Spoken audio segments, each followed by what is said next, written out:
Halo para film lovers, di video kali ini saya akan mengulas film yang berjudul The Ice Road.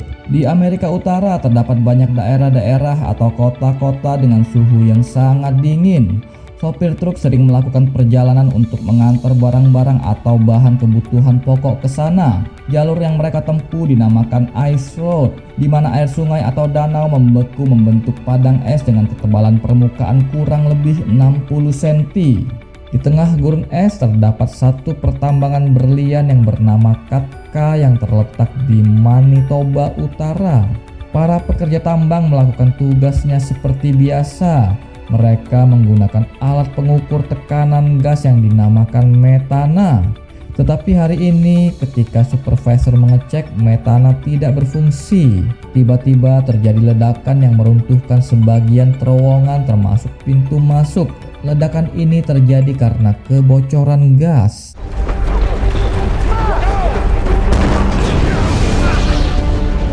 Para pekerja pun terjebak dalam terowongan di bawah tanah. Di kantornya, Matt kaget mendengar bunyi ledakan ini, dan setelah tahu ada pekerja yang terjebak di terowongan, dia pun menelpon Paul untuk meminta bantuan. Paul berpesan agar jangan ada yang mencoba masuk ke terowongan sampai kebocoran gas ditutup dengan cara dibor.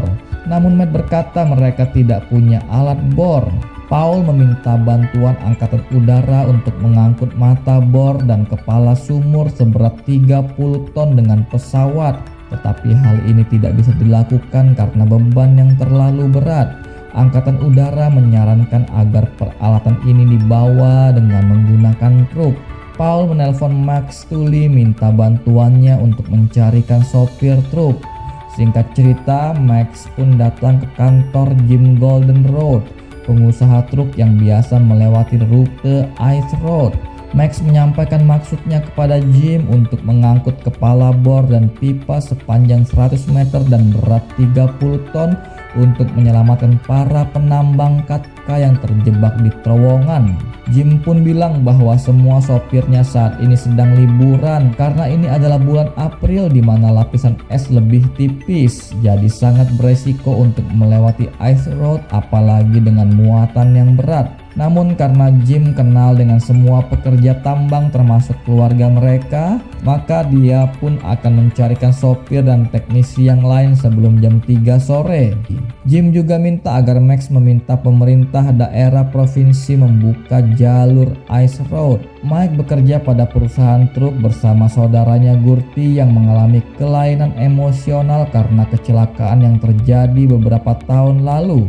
Gurty sering dijadikan bahan bulian oleh sopir lain. Pada suatu hari, Mike melihat hal ini dan memukul temannya yang membuli Gurty. Tak ayal, Mike dan Gurty pun dipecat. Mike dan Gurty sedang mengisi bensin. Gurty melihat brosur truk Kenworth dengan DP $200. Dia tertarik untuk membeli, tetapi Mike berkata ini adalah hal yang mustahil. Kemudian Mike menyobek-nyobek brosur ini. Tiba-tiba Mike mendapat SMS dari Jim yang sedang membutuhkan sopir dan teknisi. Di bagian lain, Jim menebus seorang sopir truk dari penjara yang bernama Tantu. Dulu dia adalah karyawan Jim. Tantu dipecat karena menggunakan truk di luar jam kerja tanpa izin. Kemudian dia dipenjara karena dituduh hendak mencuri truk.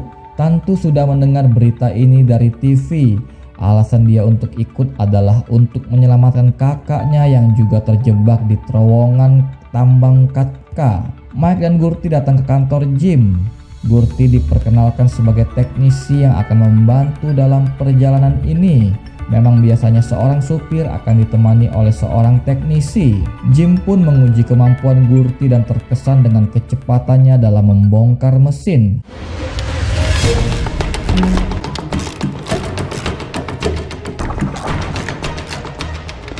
Di pertambangan, seorang pekerja yang bernama Fred mencoba menggunakan sandi Morse dengan mengetok pada pipa besi dengan harapan ada yang mendengarnya.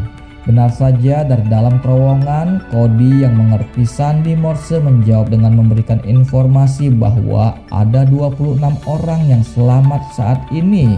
Matt pun berkata kepada Fred agar memberitahu mereka bahwa bantuan segera datang dan saat ini dalam perjalanan. Jim mengatur muatan truk agar bisa sampai dengan selamat. Mereka menandatangani surat perjanjian dengan upah sebesar $200.000 dibagi 4 orang. Jadi masing-masing mendapat $50.000. Ikut juga Tom, orang dari grup asuransi yang melindungi investasi pertambangan Katka. Tantu mengecek kondisi ban, begitu juga dengan Jim. Truk pun berangkat dengan formasi Jim sendirian, Mike bersama Gurty dan Tantu bersama Tom. Jim mengkoordinasikan rute yang akan mereka lewati. Yang pertama adalah Danau Winnipeg.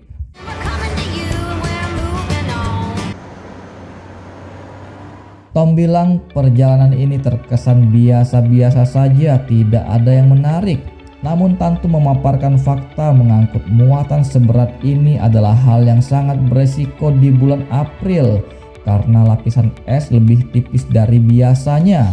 Truk tidak boleh berjalan terlalu lambat atau terlalu cepat karena akan menimbulkan gelombang tekanan pada permukaan es.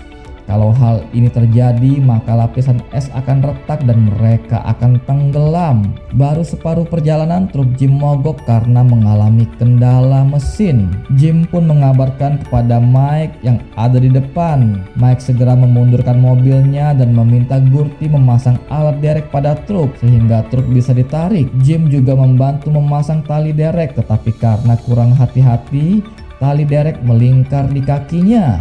Tiba-tiba ban belakang tenggelam karena lapisan es pecah.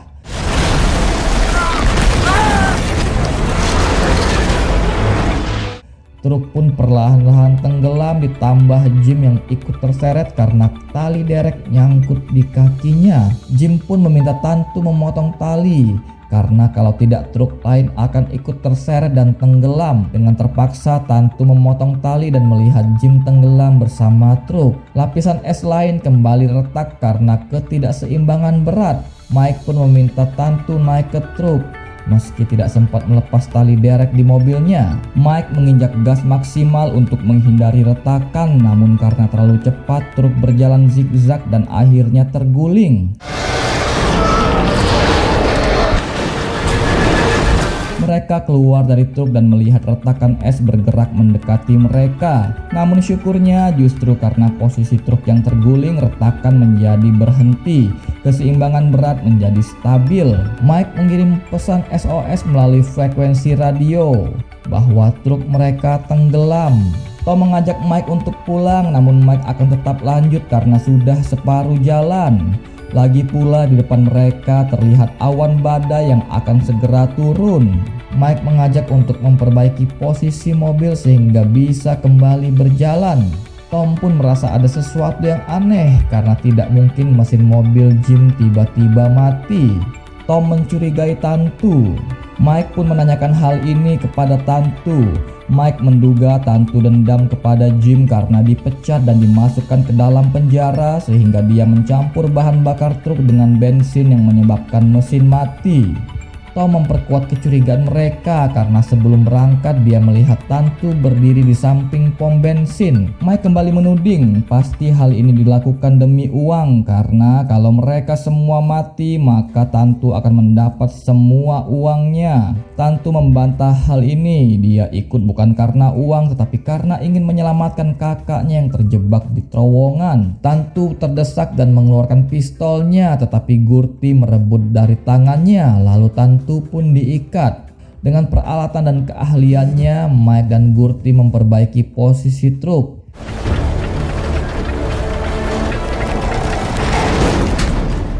Max menelpon Mike karena baru mendengar kabar mengenai kematian Jim. Mike memberitahu tentang kecurigaan kepada Tantu yang mencampur bahan bakar pada truk Jim dan minta Max mengecek apakah benar ada pekerja tambang yang bernama Cody. Sebelum jalan, Mike dan Gurty mengecek peralatan di belakang, tetapi Tom mengunci mereka dari luar dan menaruh bom di bawah truk sebelum meninggalkan mereka. Mike dan Gurty berhasil mendobrak bagian pemanas mobil sehingga mereka dapat keluar. Mike melihat bom di bawah lalu mengambil dan melemparnya tidak jauh dari posisi truk. Bom pun meledak yang menyebabkan juga ban depan truk masuk ke dalam retakan es. Kembali Mike dan Gurty menunjukkan kebolehannya dan setelah beberapa saat roda truk berhasil keluar dari retakan. Malah bagian belakang sekarang yang tenggelam karena tali penahan putus. Gurty pun ikut tenggelam. Mike menyelamatkan Gurty dari dalam air. Dia membawanya ke truk, memompa jantungnya sehingga Gurty pun siuman. Tom sampai di jalur akhir dari Ice Road dan Matt menemuinya di sana. Tom berkata satu truk sudah tenggelam, satu truk lagi sudah diledakkan, tinggal satu truk ini bersama sopir perempuan yang masih hidup. Matt minta Tom membawa truk ke jalur tebing dan membuat seolah-olah truk mengalami kecelakaan dan jatuh dari tebing. Tantu melihat mereka dan pura-pura masih pingsan. Tom membawa mobil ke area tebing diikuti oleh orang-orang Matt. Tom pun memindahkan Tantu ke posisi sopir tetapi Tantu memukulnya hingga jatuh dari truk. Tom mengejar truk dan nemplok di bagian tangki bahan bakar dan mencabut selang sehingga bahan bakar bocor. Tantu membawa truk dan menghubungi Mike lewat radio dan berkata bahwa Tom mengejar dia. Mike pun bilang bahwa dia akan segera ke sana. Atas perintah Tom, orang-orangnya naik ke truk untuk membunuh Mike dan Gurty.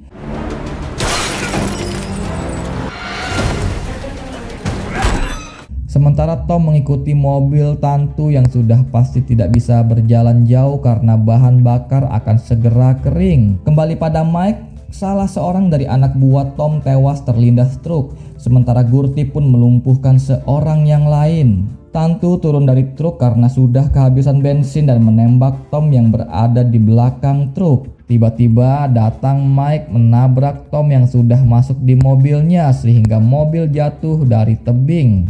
Mike pun minta maaf karena sudah menuduh Tantu. Gurty memperbaiki saluran bahan bakar. Ternyata Tom belum mati. Dengan motor salju dia naik ke bagian atas tebing dan meledakkan bom sehingga terjadi longsoran salju mengarah tepat kepada truk Mike. Mike dan Tantu segera tancap gas tetapi truk Tantu terkena longsoran salju. Mike menolong Tantu yang juga terluka karena tertancap kayu di dadanya. Truk berhasil ditarik dan mereka menuju pertambangan. Di pertambangan para pekerja sudah lemas karena kurangnya oksigen. Salah satu pekerja akhirnya mengakui bahwa dia disuap oleh Matt untuk mematikan alat metana sehingga terjadi ledakan. Tom mengejar truk Mike dan menabrakkan truknya.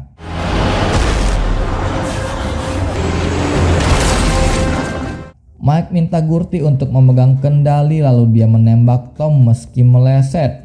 Mike naik ke truk Tom untuk menghentikannya. Mereka berantem hingga keluar dari truk. Gurty tiba di jembatan karena ragu Tantu mengambil alih kemudi. Truk terhenti di ujung jembatan karena kondisi jalan yang licin. Tantu meminta Gurty menggunakan tatakan pada roda dan dengan perlahan truk berjalan meniti jembatan yang talinya mulai putus. Mike memukul Tom hingga dia puyeng dan mempercepat laju truk sehingga menimbulkan gelombang. Mike keluar dari truk dan melihat truk terpelosok ke dalam retakan es dan tenggelam dengan Tom masih ada di dalamnya. Bye-bye Tom. Kembali pada Tantu, truk akhirnya melewati jembatan yang kemudian roboh karena kelebihan muatan. Gurty dan Tantu keluar dari truk melihat kondisi jembatan. Tiba-tiba truk melorot. Cepat-cepatlah Tantu masuk ke truk dan minta Gurty menutup gerbang. Tetapi gerbang tidak dapat terkunci karena bagian bawah tertutup es. Ketika pintu berhasil dikunci, truk menggencet Gurty. Tantu menggunakan tatakan untuk membuat truk maju. Mike tiba tepat di saat ini dan melihat Gurty sudah tergeletak. Tantu bilang bahwa Gurty menyelamatkan truknya. Mike melihat Gurty meninggal tepat di depannya. Di kantor pertambangan, wakil menteri datang untuk melihat situasi di TKP. Truk pun sampai di lokasi dan para teknisi langsung memasang kepala bor Singkat cerita, tim penyelamat berhasil mengeluarkan beberapa pekerja yang pingsan dan beberapa juga masih sadar. Tantu bertemu dengan Cody. Akhirnya ketahuanlah dalang dari semua ini adalah Matt yang bekerja sama dengan beberapa pekerja dan pihak asuransi untuk mendapat uang ganti rugi. 3 bulan kemudian, Mike menemui Tantu yang bekerja menggantikan posisi Jim. Mike membeli truk dan mengangkut alat-alat olahraga untuk mencari nafkah. Mike pun meninggalkan Tantu dan film pun usai. Pesan moral dari film ini, sekuat-kuatnya berusaha pasti ada kalanya gagal. Jangan menyerah dan tetap optimis ya. Sampai jumpa di ulasan film yang berikutnya.